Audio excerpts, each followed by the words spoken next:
Well, it was a match that had everyone on the edge of their seats. After an incredible 120 minutes of play, nothing separated France and Argentina, forcing the match to a penalty shootout.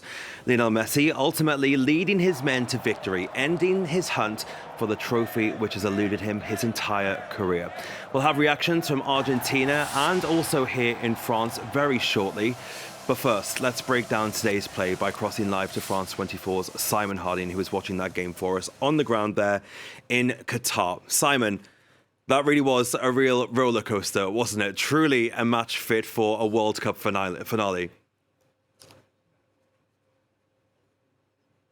Many are already calling it the best World Cup final in history. An absolutely fantastic game of football, which Argentina took by the scruff of the neck. It was a game that started quickly for Argentina with a first penalty scored by Lionel Messi after Angel Di Maria was fouled inside the box by France's Ousmane Dembele. Then a rapid counter-attack initiated by Messi with some wonderful, intricate build-up play, which led Di Maria to score the second goal. Argentina's more experienced players on a show there to get them exactly where they needed. France then with a very early substitutions as an injured Olivier Giroud made way, and Ousmane Dembele, who's been below par for much of the tournament, also leaving his place. Substitutions which ultimately paid off, even though France took 75 minutes to come alive, and when they did so in emphatic fashion. Kylian Mbappe first with a penalty, and then with an absolutely wonderful solo goal, really, which he finished with a crisp volley.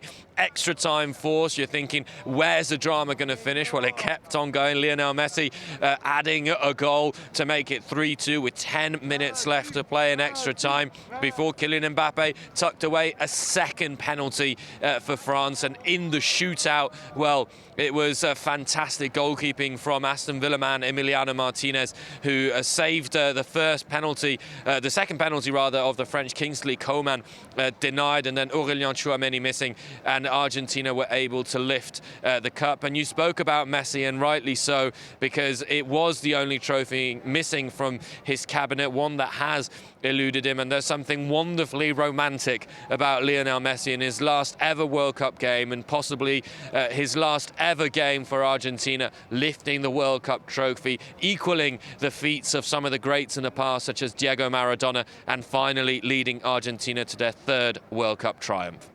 It's almost poetic, really, isn't it, Simon? It's almost a very fitting end to his career. The championship that's eluded him, as you said, his entire career. Can we now say with certainty he is the greatest of all time? Yes. Simply put, yes. It's Lionel Messi has now proved that he is undoubtedly the greatest of all time. There was a lot of debate with Cristiano Ronaldo. This was also Ronaldo's last World Cup. Both of these players have been considered neck and neck for all their career because of the longevity that they had.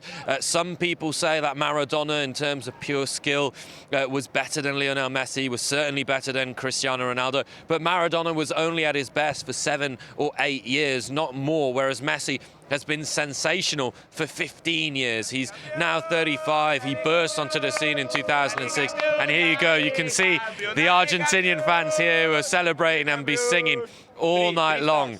3 stars. There you go. You've heard it. But Lionel Messi certainly cements his name in history that little bit more, and has overtaken the likes of Maradona and Cristiano Ronaldo, and maybe even Pele.